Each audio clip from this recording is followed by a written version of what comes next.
New data show that last year, the U.S. birth rate dropped by its largest single-year decrease in nearly 50 years.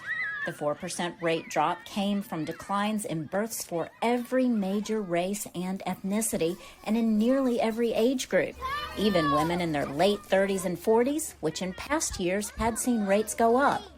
But between 2019 and 2020, we saw a 4% decline in both the number of births and the general fertility rate, which is a little on the extraordinary side. Experts say the COVID-19 pandemic surely contributed to last year's big decline, but they also blame economic anxiety. Many Americans' health insurance depends on their employer.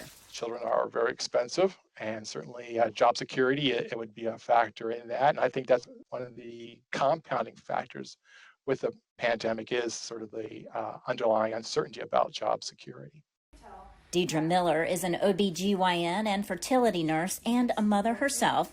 She says cost is big on the minds of parents wanting children, especially during COVID.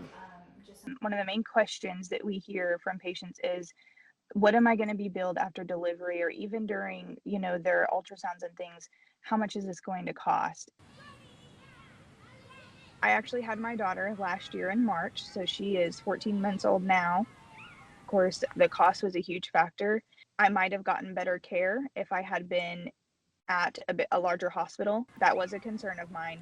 Am I going to get this large, $36,000 bill, $30,000 bill for being a patient there?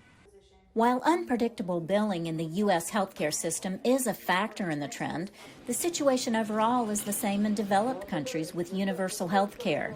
There's something systematic about the development of modern economies where preferences towards childbearing are changing. Women want to be more committed to the labor force. That's not really consistent with having a large family. And those sorts of changes in attitudes, I think, are a better explanation given the fact that it is, so universal among developed countries. These birth trends have long-term impacts. In the 1950s, the post-war baby boom in the United States and other countries affected politics, economies, and culture. Researchers say the current American baby bust will likely have the same far-reaching effect. Laurel, Bowman, VOA News, Washington.